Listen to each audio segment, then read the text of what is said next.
isang grupo niya, para bang nagtitrip lang sila sa isang tao. Yung para bang ganun na lang kadali kung kumitil ang buhay.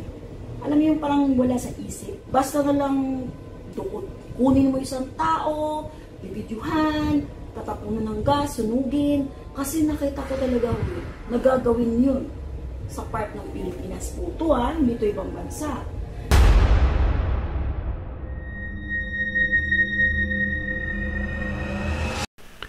Hello po mga ka-PTV, sa video na ito ay tatalakayin natin ang nakakabahalang 6 na pangitain sa isang syudad sa Metro Manila na ikinagulantang ng lahat. Pero kung ikaw hindi pa nakasubscribe sa aking channel, baka naman.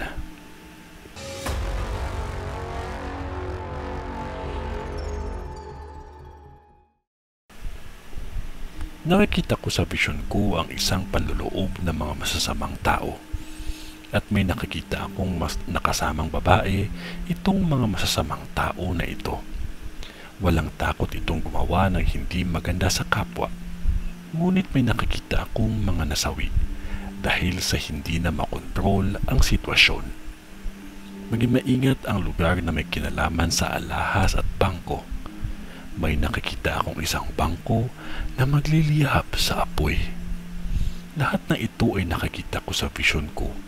Kung ano man ay nakikita ko ay hanggang dun lang ang aking masasabi. At hanggang dun lang din ang ipinakita ng Diyos sa akin.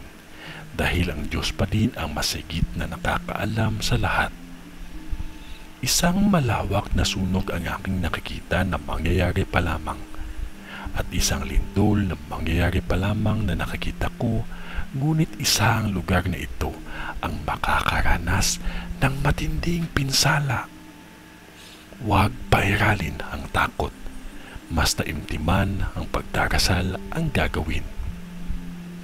Isang gabi na kung saan halos tahimik na ang paligid sa dilim ng gabi ang nakakabahala. Dahil sa vision ko, may nakikita akong isang tao na naglagay ng hindi maganda sa pagkain. Ito ang dahilan ng ikinasawi ng ilan.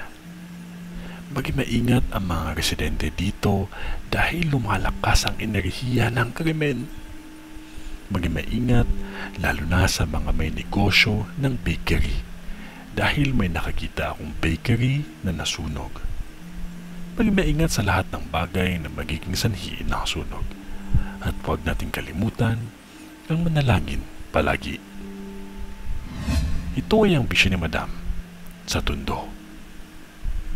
Kung ano man yun na wala pa ding makakatalo sa taimtim na panalangin natin sa Diyos amang makapangyarihan sa lahat. Magtiwala lamang po tayo sa Kanya kasi mahal niya po tayo sa ngalan ng Diyos Ama, ng Diyos Anak, at ang Diyos Espiritu Santo. Amen.